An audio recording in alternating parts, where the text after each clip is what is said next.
지금 제 눈앞에 펼쳐지는 이 광경은 도저히 학술적인 데이터로는 설명이 안 됩니다. 스탠퍼드 대학교의 복도. 앤드류 밀러 교수가 떨리는 손으로 연구 자료를 움켜잡으며 말하더군요. 국가의 시스템이 멈추고 지배층이 가장 먼저 등을 돌린 절망적인 순간, 전 세계 어디에서도 본 적 없는 기이한 현상이 오직 한 나라에서만 반복되고 있었기 때문입니다.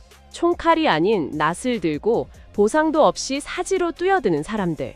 이들은 대체 무엇을 위해 자신의 목숨과 전 재산을 내놓는 것일까요? 5,000년의 역사가 증명해온 한국인만의 거대한 비밀, 그 뜨겁고도 전율 돋는 기적의 문이 지금 열립니다. 제 영상이 마음에 드신다면 구독과 좋아요 꼭 부탁드려요. 댓글로 한국을 응원해주세요. 저는 앤드류 밀러입니다. 제 눈앞에 놓인 낡은 사진 한 장이 제 심장을 다시금 거세게 두드리고 있습니다. 그것은 1919년 한국의 거리를 가득 메웠던 이름 없는 민초들의 얼굴입니다. 화려한 제복을 입은 것도 번쩍이는 총칼을 든 것도 아닙니다. 그저 무명 옷을 입고 낡은 집신을 신은 채 손에는 종이로 만든 태극기 한 장만을 든 사람들입니다.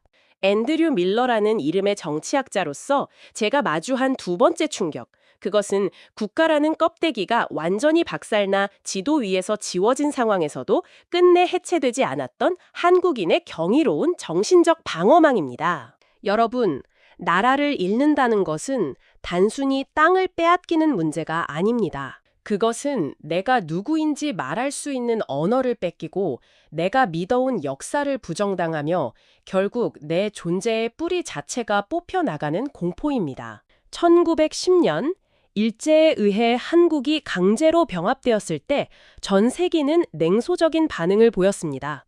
이제 한국이라는 이름은 역사 속으로 사라지겠군. 30년만 지나면 저들은 스스로를 일본인이라 부르게 될 거야. 하지만 그들은 한국인의 심장 속에 무엇이 흐르는지 전혀 알지 못합니다. 저는 이 시기의 한국인들을 연구하며 보이지 않는 참전이라는 개념을 떠올립니다. 전장터에서 총을 쏘는 것만이 전쟁이 아니었습니다. 일제가 한글을 금지하고 일본어만을 강요하던 그 서슬퍼런 시절, 한국의 부모들은 매일 밤 호롱불 아래서 숨죽여 아이들에게 글자를 가르칩니다. 이것이 우리의 글이다. 이것을 읽는 순간 우리는 영영 노예가 되는 것이란다. 발각되면 감옥에 가고 집안이 풍비박산 날 수도 있는 위험한 일이었지만 그들은 멈추지 않습니다. 국가가 해줄 수 없는 교육을 이름 없는 어머니와 아버지들이 목숨을 걸고 수행해낸 겁니다. 그리고 마침내 1919년 3월 1일, 그동안 억눌려왔던 한국인의 에너지가 거대한 폭발을 일으킵니다. 제가 가장 주목하는 것은 이 운동의 질서입니다. 200만 명이 넘는 사람들이 전국 각지에서 동시에 거리로 쏟아져 나왔습니다. 무기도 없었고 통일된 지휘부도 없었습니다. 그런데도 그들은 약탈 한 번, 폭력 한 번 저지르지 않았습니다. 오직 평화로운 만세 소리로 전 세계의 양심을 두드렸죠. 서구의 혁명들이 피와 파괴로 점철되었던 것과 비교하면 이것은 인류사에서 유례를 찾기 힘든 품격 있는 저항이었습니다. 일제의 판결 기록을 뒤져보면 눈물이 앞을 가립니다. 16살 소녀부터 80이 넘은 노인까지 체포된 수만 명의 진술은 놀라울 정도로 일치하더군요. 내 나라를 되찾으려는 것이 어찌 죄가 된단 말이냐. 다시 태어나도 나는 이 길을 걷겠다. 그들의 눈빛에는 공포가 아닌 주인으로서의 당당함이 서려 있었습니다. 국가는 사라졌지만 국민은 이미 마음속에 더 크고 단단한 나라를 세워두었던 겁니다. 이것은 정치가나 군인들의 공적이 아닙니다. 시장에서 국밥을 팔던 아주머니, 밭을 갈던 농부, 학교에 다니던 어린 학생들이 만들어낸 기적입니다. 그들은 알고 있었던 겁니다. 나라는 누가 지켜주는 것이 아니라 내가 지키는 것이라는 사실을요. 저는 스탠퍼드의 강의실에서 이 대목을 설명할 때마다 목이 메어옵니다. 데이터와 수치로만 가르치던 정치학이 한국인들의 이 뜨거운 생애 앞에서 한없이 작아지는 것을 느끼기 때문입니다. 그런데 한국인의 기적은 여기서 멈추지 않습니다. 나라를 되찾은 기쁨도 잠시, 그들에게는 역사상 가장 가혹한 시련이 기다리고 있었습니다. 바로 동족상잔의 비극, 한국 전쟁입니다.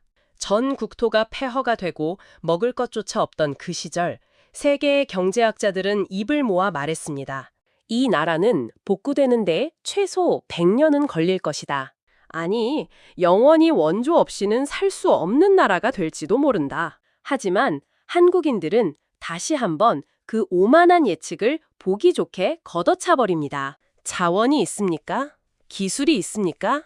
아무것도 없었습니다. 하지만 그들에게는 딱 하나, 수백 년간 단련된 공동체 복원 본능이 있었습니다. 전후의 폐허 속에서 어머니들은 행상을 하며 자식들을 공부시켰고, 아버지들은 머나먼 타국 땅, 탄광과 사막으로 나가 피땀 어린 외화를 벌어왔습니다.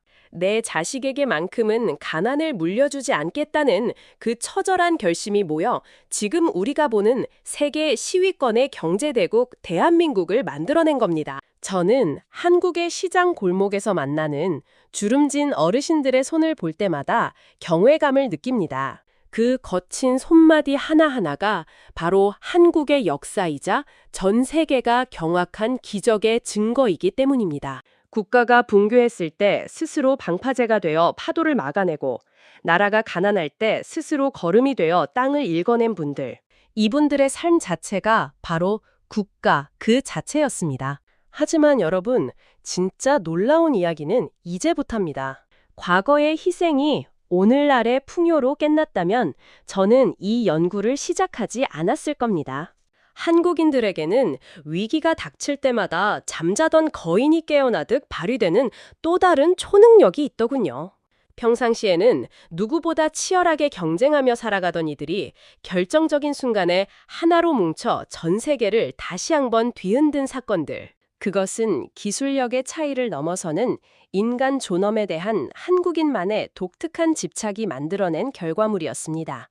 90년대 말 전 세계를 강타했던 금융위기 속에서 한국인들이 보여준 모습은 또다시 저를 무력하게 만들었습니다.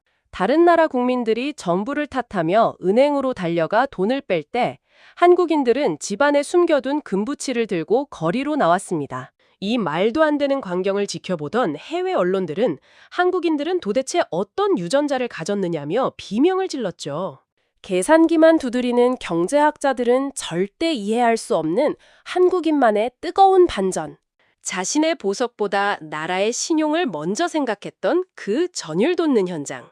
그리고 그 정신이 어떻게 현대의 첨단 산업과 문화로 이어져 세계의 표준을 바꾸고 있는지 이제 그 놀라운 반전의 막이 여러분 앞에 펼쳐집니다.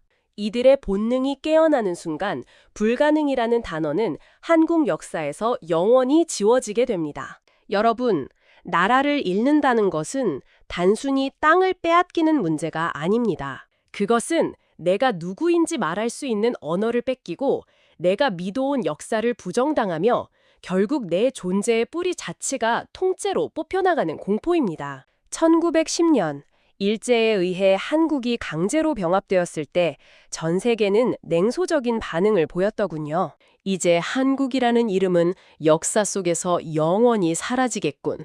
30년만 지나면 저들은 스스로를 일본인이라 부르게 될 거야 라며 비웃었을지도 모릅니다. 하지만 그들은 한국인의 심장 속에 무엇이 흐르는지 전혀 알지 못했습니다. 저는 이 시기의 한국인들을 연구하며 보이지 않는 참전이라는 개념을 떠올립니다. 전장터에서 총을 쏘는 것만이 전쟁이 아닌 겁니다. 일제가 한글을 금지하고 일본어만을 강요하던 그 서슬퍼런 시절, 한국의 부모들은 매일 밤 호롱불 아래서 숨죽여 아이들에게 글자를 가르칩니다. 이것이 우리의 글이다. 이것을 잊는 순간 우리는 영혼을 잃은 노예가 되는 것이란다 라며 말이죠. 발각되면 감옥에 가고 집안이 풍비박산 날 수도 있는 위험한 일이었지만 그들은 멈추지 않는 겁니다. 국가가 해줄 수 없는 교육을 이름 없는 어머니와 아버지들이 목숨을 걸고 수행해낸 것이죠. 그리고 마침내 1919년 3월 1일 그동안 억눌려왔던 한국인의 에너지가 거대한 폭발을 일으킵니다. 제가 가장 주목하는 것은 이 운동의 질서입니다. 200만 명이 넘는 사람들이 전국 각지에서 동시에 거리로 쏟아져 나왔습니다. 무기도 없었고 통일된 지휘부도 없었습니다. 그런데도 그들은 약탈 한 번, 폭력 한 번 저지르지 않더군요. 오직 평화로운 만세 소리로 전 세계의 양심을 두드린 겁니다. 서구의 혁명들이 피와 파괴로 점철되었던 것과 비교하면 이것은 인류사에서 유례를 찾기 힘든 아주 품격 있는 저항인 셈이죠. 일제의 판결 기록을 뒤져보면 정말 눈물이 앞을 가립니다. 16살 소녀부터 80이 넘은 노인까지 체포된 수만 명의 진술은 놀라울 정도로 일치하더라고요. 내 나라를 되찾으려는 것이 어찌 죄가 된단 말이냐. 다시 태어나도 나는 이 길을 걷겠다는 그 고백들 말입니다. 그들의 눈빛에는 공포가 아닌 주인으로서의 당당함이 서려 있었습니다. 국가는 사라졌지만 국민은 이미 마음속에 더 크고 단단한 나라를 세워두었던 겁니다. 이것은 단순히 정치가나 군인들의 공적이 아닙니다. 시장에서 국밥을 팔던 아주머니, 밭을 갈던 농부, 학교에 다니던 어린 학생들이 만들어낸 기적인 것이죠. 그들은 알고 있었던 겁니다. 나라는 누가 지켜주는 것이 아니라 내가 곧 국가라는 사실을 말입니다. 저는 스탠퍼드의 강의실에서 이 대목을 설명할 때마다 목이 메어옵니다. 데이터와 수치로만 가르치던 정치학이 한국인들의 이 뜨거운 생애 앞에서 한없이 작아지는 것을 느끼기 때문입니다. 그런데 한국인의 기적은 여기서 멈추지 않더군요. 나라를 되찾은 기쁨도 잠시 그들에게는 역사상 가장 가혹한 시련이 기다리고 있었습니다. 바로 동족상잔의 비극, 한국 전쟁입니다. 전 국토가 폐허가 되고 먹을 것조차 없던 그 시절, 세계의 경제학자들은 입을 모아 말했습니다. 이 나라는 복구되는데 최소 100년은 걸릴 것이다. 아니, 영원히 원조 없이는 살 수 없는 나라가 될지도 모른다. 라고요. 하지만 한국인들은 다시 한번 그 오만한 예측을 보기 좋게 걷어차 버린 겁니다. 자원이 있습니까? 기술이 있습니까?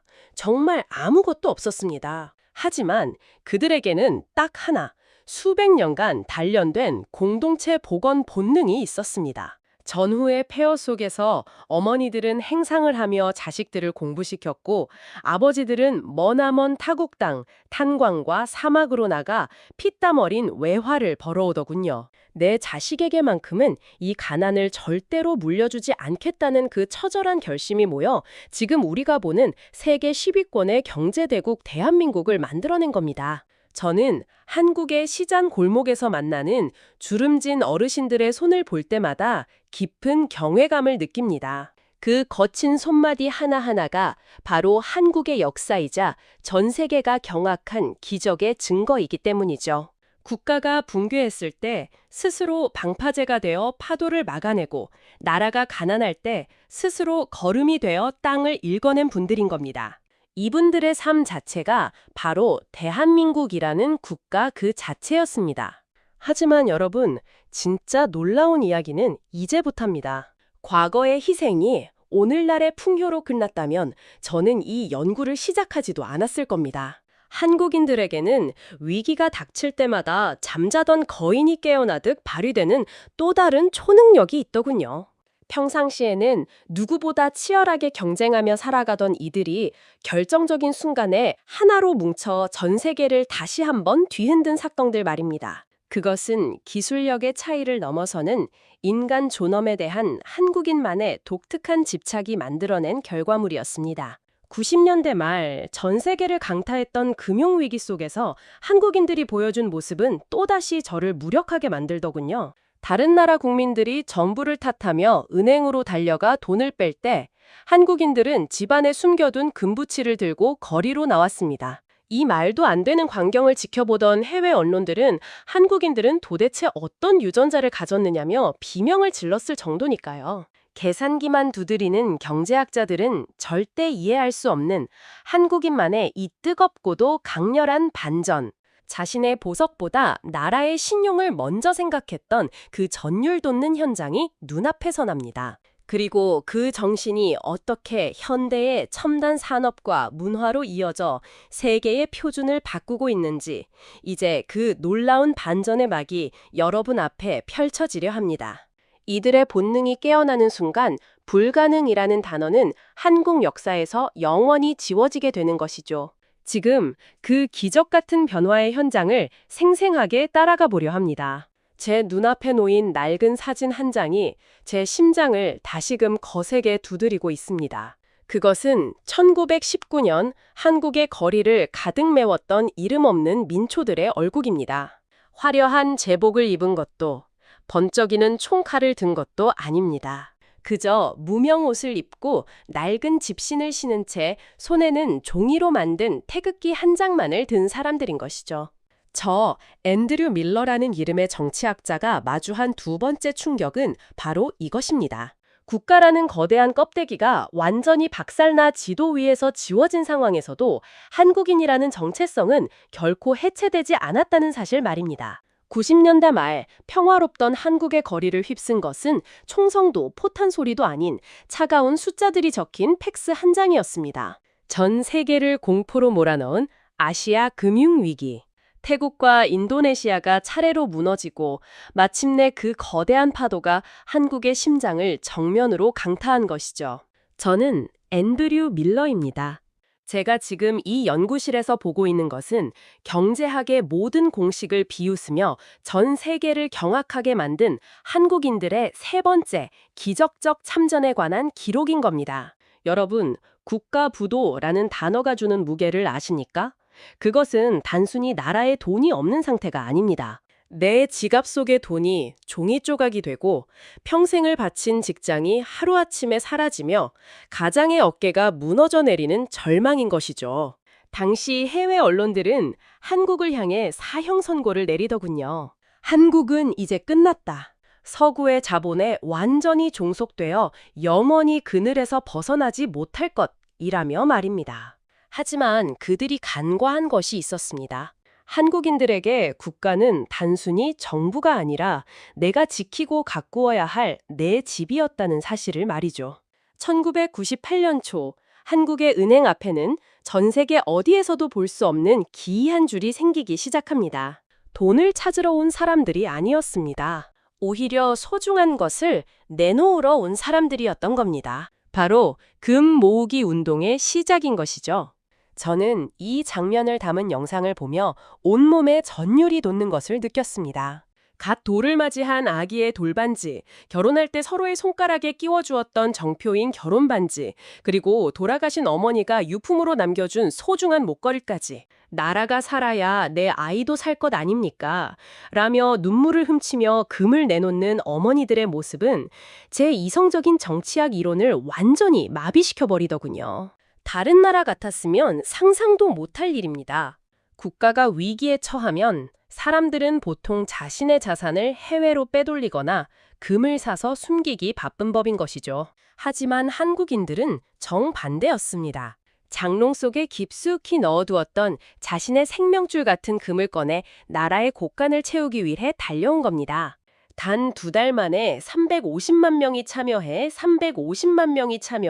227톤의 금이 모였다는 사실은 지금도 스탠퍼드 경제학과 교수들이 고개를 절레절레 흔드는 미스터리인 셈이죠. 그런데 한국인의 이 놀라운 본능은 물질적인 금에만 머물지 않더군요. 제가 한국의 산업사를 연구하다 발견한 또 하나의 전율 돋는 사실은 그들이 무형의 영토를 지키기 위해 벌인 또 다른 전쟁이었습니다. 바로 디지털 세계에서의 독립운동인 것이죠. 여러분, 전 세계 국가 중 자국어 워드 프로세서를 표준으로 사용하는 나라가 몇이나 되는지 아십니까? 마이크로소프트라는 거대한 공룡이 전 세계를 집어삼키고 있을 때 유독 한국만은 그들의 공세에 굴복하지 않았습니다. 외환위기 당시 한국의 자존심이라 불리던 소프트웨어 업체 한글과 컴퓨터가 도산위기에 처하자 마이크로소프트가 거액을 들고 나타나 제안을 하더군요. 한글 개발을 포기하면 투자를 해주겠다라고 말이죠. 경제적으로 보면 거절할 이유가 없는 제안이었습니다. 하지만 한국의 국민들은 다시 한번 스위치를 켰습니다. 우리 글을 지키는 소프트웨어를 외국 기업에 넘길 수 없다라며 전 국민적인 살리기 운동이 벌어진 겁니다. 집집마다 정품 구매 운동이 벌어지고 이름 없는 시민들이 한 컴의 주식을 사 모으기 시작하더니 결국 그 거대 공룡의 항복을 받아내고 말더군요. 자동차 산업은 또 어떻습니까? 한국의 도심을 가득 메운 국산차들을 보며 외국인들은 의아해하곤 합니다. 왜 저들은 비싼 외제차 대신 국산차를 고집하는가? 그것은 단순히 가격 때문이 아니었습니다. 우리가 사주지 않으면 우리 기술이 죽고 우리 기술이 죽으면 나라의 미래가 없다는 그 처절한 인식 때문인 것이죠. 고급 브랜드인 제네시스가 벤츠나 BMW와 대등하게 팔리는 나라. 이것은 시장 논리가 아니다. 국민들이 스스로 산업 전사가 되어 만들어낸 위대한 결과인 겁니다. 저는 이 대목에서 확신하게 됩니다. 한국인들에게 소비는 단순히 물건을 사는 행위가 아니라 나라의 기초를 다지는 투표와도 같다는 사실을 말이죠. 90년대 그 어두운 터널을 지나오며 그들은 몸으로 배웠습니다. 국가가 흔들릴 때 시스템은 늦을 수 있어도 국민이 늦지 않으면 결국 승리한다는 그 진리 말입니다. 이제 이야기는 가장 현대적인 현장으로 이어집니다. 2016년 겨울 수백만 명이 광장에 모였을 때 전 세계는 숨을 죽였습니다. 폭동이 일어날지도 모른다. 한국이 다시 혼란에 빠질 것이라며 우려 섞인 보도를 쏟아냈죠. 하지만 다음 날 아침 외신 기자들은 경악을 금치 못하며 기사를 타전합니다. 수백만이 모였던 광장에 쓰레기 하나 남지 않았다는 사실, 그리고 아이들의 손을 잡고 나온 부모들이 웃으며 집으로 돌아갔다는 그 놀라운 광경을 말이죠. 그것은 분노의 폭발이 아니라 나라를 제자리로 돌려놓으려는 주인들의 거대한 청소였습니다. 분노 속에서도 질서를 잃지 않고 파괴 대신 회복을 선택하는 그들의 품격. 전 세계가 경악하며 보았던 그 기적 같은 본능은 이제 단순한 과거의 유산이 아니라 한국을 이끌어가는 가장 강력한 엔진이 되어 있었습니다. 위기가 닥칠 때마다 근육처럼 튀어나오는 이 놀라운 연대감이 어떻게 전 세계의 표준이 되고 마침내 인류에게 새로운 희망을 제시하게 되는지, 이제 그 전율 돋는 마지막 막이 여러분을 기다리고 있습니다. 90년대 말 금부치를 들고 거리로 쏟아져 나오던 그 전율 돋는 현장에서 한 걸음 더 들어와 보니 제 눈앞에는 또 다른 경이로운 장면이 펼쳐지고 있습니다. 저는 앤드류 밀러입니다. 제가 지금 이 연구실에서 목격하고 있는 것은 단순히 과거의 희생에 머물지 않고 현대의 가장 세련된 방식으로 진화한 한국인들의 네 번째 기적적 참전에 관한 기록인 겁니다. 여러분, 흔히들 세대가 바뀌면 그 나라의 정신도 흐려진다고 말하곤 하죠. 요즘 젊은 사람들은 개인주의적이라 예전 같지 않아 라며 우려 섞인 시선을 보내는 분들도 많을 겁니다. 하지만 제가 분석한 데이터는 정반대의 결론을 가리키고 있더군요. 한국인들의 그 뜨거운 공동체 본능은 사라진 것이 아니라 시대의 흐름에 맞춰 더욱 정교하고 강력한 스위치로 진화해 온 겁니다. 그 결정적인 순간은 바로 2020년 전 세계가 보이지 않는 바이러스의 공포 앞에 무릎 꿇었을 때 다시 한번 증명되었습니다. 미국과 유럽의 대도시들이 사재기로 아수라장이 되고 국가가 강제 봉쇄령을 내려도 통제가 되지 않아 군제가 투입될 때 한국의 덜이는 놀라울 정도로 차분하고 정갈했습니다. 국가의 강요가 없었음에도 시민들은 스스로 마스크를 챙겼고 나보다 더 힘든 사람에게 양보하겠다며 배급받은 마스크조차 나누는 모습을 보여주더군요. 저는 스탠퍼드 대학교의 연구실에서 외신들이 타전하는 한국의 소식을 보며 온몸에 소름이 돋는 것을 느꼈습니다. 이것은 시스템의 승리가 아니었습니다. 수백 년 전 임진왜란 때 낫을 들고 일어섰던 의병의 피가, 90년대 금을 모으던 부모님의 눈물이 이제는 방역이라는 이름의 새로운 참전으로 이어지고 있었던 겁니다. 내가 무너지면 내 이웃이 위험해진다는 그 지독할 정도의 책임감이 21세기 최첨단 사회에서도 여전히 한국을 지탱하는 가장 큰 기둥이었던 것이죠. 이러한 한국인들의 품격은 국경을 넘어 전 세계로 뻗어나가는 문화 콘텐츠에서도 그대로 드러납니다. 그들이 만드는 노래와 영화 속에 담긴 메시지를 보십시오. 단순히 화려함만을 쫓는 것이 아니라 사람과 사람 사이의 온정, 위기 앞에서 꺾이지 않는 투지, 그리고 타인에 대한 예우를 담아내고 있습니다.